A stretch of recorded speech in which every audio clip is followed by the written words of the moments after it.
ओ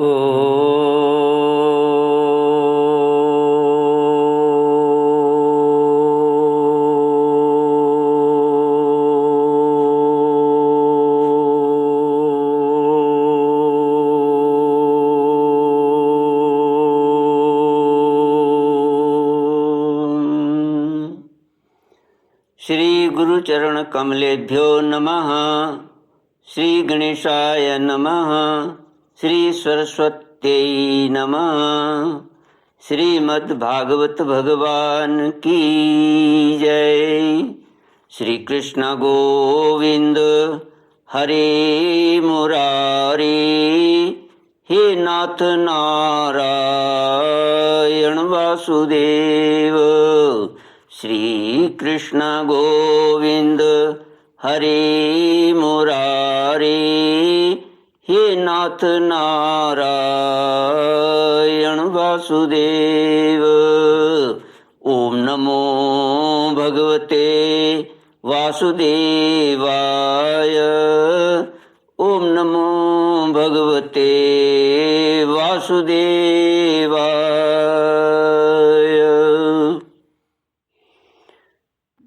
कृष्णाय वासुदेवाय हरये परमात्मने प्रणतक्लेशनाशाय गोविन्दाय नमो नमः।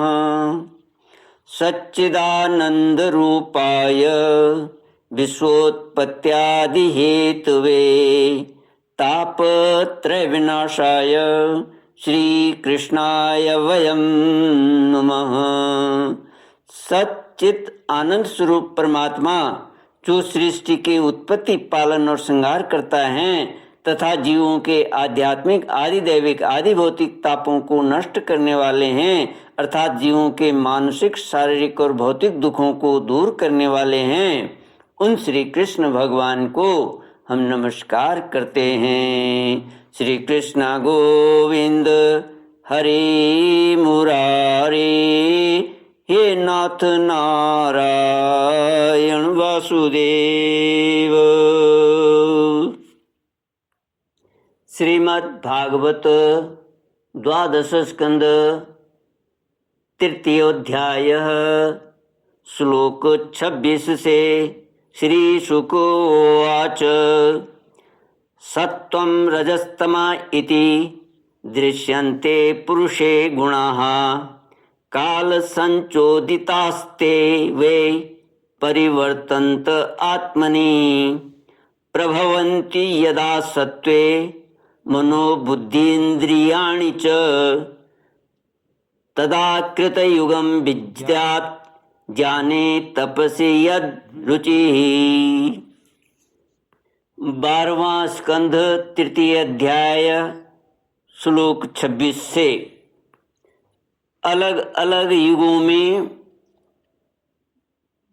मन, बुद्धि और इंद्रियां तथा उनकी प्रवृत्तियां। श्री सुखदेव जी महाराज कहते हैं, परीक्षित, सभी प्राणियों में 3 गुण होते हैं, सत्व, रज और तम।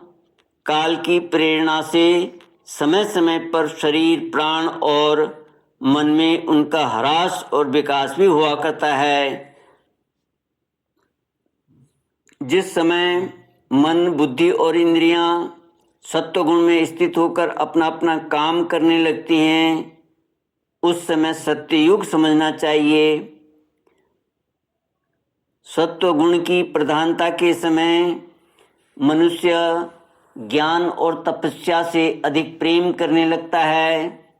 जिस समय मनुष्यों की प्रवृत्ति और रुचि धर्म, अधर्म और लौकिक, पारलौकिक सुख भोगों की ओर होती है तथा शरीर, मन एवं इंद्रियां रजोगुण में स्थित होकर काम करने लगती हैं, बुद्धिमान परीक्षित समझना चाहिए कि उस समय त्रेता युग अपना काम कर रहा है। जिस समय लोभ, असंतोष, अभिमान, दंभ और मत्सर आदि दोषों का बोलबाला हो और मनुष्य बड़े उत्साह तथा रुचि के साथ सकाम कर्मों में लगना चाहे उस समय द्वापर युग समझना चाहिए। अवश्य ही रजोगुण और तमोगुण की मिश्रित प्रधानता का नाम ही द्वापर युग है। जिस समय झूठ, कपट, तंद्रा, निद्रा, हिंसा, विषाद, शोक, मोह, भय और दीनता की प्रधानता हो उसे तमोगुण प्रधान कलयुग समझना चाहिए। जब कलयुग का राज्य समाप्त होता है तब लोगों की दृष्टि क्षुद्र हो जाती है। जब कलयुग का राज्य होता है तब लोगों की दृष्टि क्षुद्र हो जाती है। अधिकांश लोग होते तो हैं अत्यंत निर्धन परंतु खाते हैं बहुत अधिक। उनका भाग्य तो होता है बहुत ही मंद और चित्त में कामनाएं होती हैं बहुत बड़ी बड़ी। स्त्रियों में दुष्टता और कुलटापन की वृद्धि हो जाती है। सारे देश में गांव-गांव में लुटेरों की प्रधानता एवं प्रचुरता हो जाती है। पाखंडी लोग अपने नए नए मत चलाकर मनमाने ढंग से वेदों का तात्पर्य निकालने लगते हैं और इस प्रकार उन्हें कलंकित करते हैं। राजा कहलाने वाले लोग प्रजा की सारी कमाई हड़प कर उन्हें चूसने लगते हैं। ब्राह्मण नामधारी जीव पेट भरने और जननेंद्रियों को तृप्त करने में ही लग जाते हैं। ब्रह्मचारी लोग ब्रह्मचर्य व्रत से रहित और अपवित्र रहने लगते हैं। गृहस्थ दूसरों को भिक्षा देने के बदले स्वयं भीख मांगने लगते हैं। वानप्रस्थी गांवों में बसने लगते हैं और सन्यासी धन के अत्यंत लोभी अर्थ पिशाच हो जाते हैं। स्त्रियों का आकार तो छोटा हो जाता है पर भूख बढ़ जाती है। उन्हें संतान बहुत अधिक होती है और वे अपनी कुल मर्यादा का उल्लंघन करके लाज हया जो उनका भूषण है छोड़ बैठती हैं। वे सदा सर्वदा कड़वी बात कहती रहती हैं और चोरी तथा कपट में बड़ी निपुणता हो जाती है। उनमें साहस भी बहुत बढ़ जाता है। व्यापारियों के हृदय अत्यंत क्षुद्र हो जाते हैं। वे कौड़ी कौड़ी से लिपटे रहते और छदाम के लिए धोखाधड़ी करने लगते हैं। और तो क्या आपत्ति काल न होने पर तथा धनी होने पर भी वे निम्न श्रेणी के व्यापारों को जिनकी सत्पुरुष निंदा करते हैं ठीक समझने और अपनाने लगते हैं।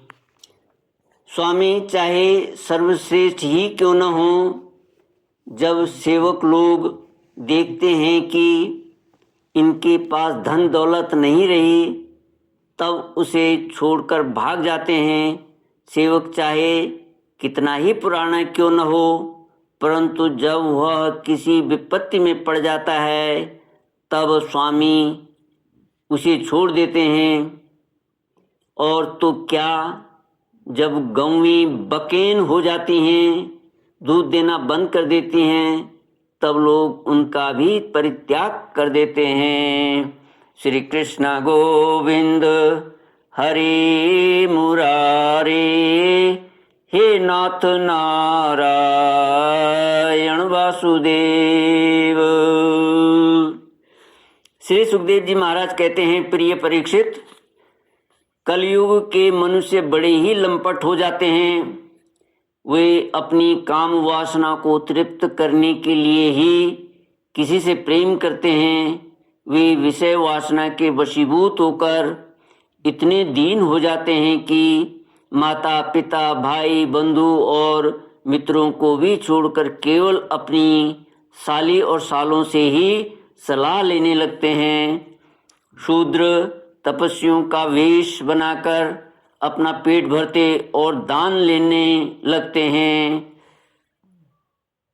जिन्हें धर्म का रत्ती भर भी ज्ञान नहीं है वे ऊंचे सिंहासन पर विराजमान होकर धर्म का उपदेश करने लगते हैं। प्रिय परीक्षित, कलयुग की प्रजा सूखा पड़ने के कारण अत्यंत भयभीत और आतुर हो जाती है। एक तो दुर्भिक्ष और दूसरे शासकों की कर वृद्धि। प्रजा के शरीर में केवल अस्थिपंजर और मन में केवल उद्वेग शेष रह जाता है। प्राण रक्षा के लिए रोटी का टुकड़ा मिलना भी कठिन हो जाता है।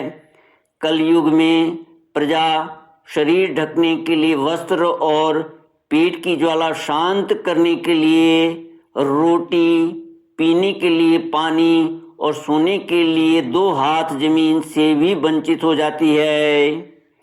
उसे दाम्पत्य जीवन, स्नान और आभूषण पहनने तक की सुविधा नहीं रहती। लोगों की आकृति, प्रकृति और चेष्टाएं पिशाचों की सी हो जाती हैं।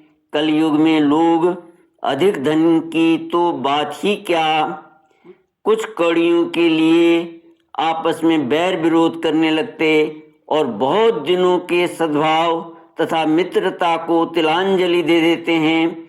इतना ही नहीं, वे दमड़ी दमड़ी के लिए अपने सगे संबंधियों तक की हत्या कर बैठते और अपने प्रिय प्राणों से भी हाथ धो बैठते हैं। परीक्षित, कलयुग के क्षुद्र प्राणी केवल काम वासना की पूर्ति और पेट भरने की धुन में ही लगे रहते हैं। पुत्र अपने बूढ़े माँ बाप की भी रक्षा पालन पोषण नहीं करते, उनकी उपेक्षा कर देते हैं और पिता अपने निपुण से निपुण सब कामों में योग्य पुत्रों की भी परवाह नहीं करते, उन्हें अलग कर देते हैं। स्वामी परीक्षित, श्री सुखदेव जी महाराज कहते हैं, परीक्षित, श्री भगवान ही चराचर जगत के परम पिता और परम गुरु हैं। ब्रह्मा, इंद्र, ब्रह्मा आदि त्रिलोकाधिपति उनके चरण कमलों में अपना सिर झुकाकर सर्वस्व समर्पण करते रहते हैं।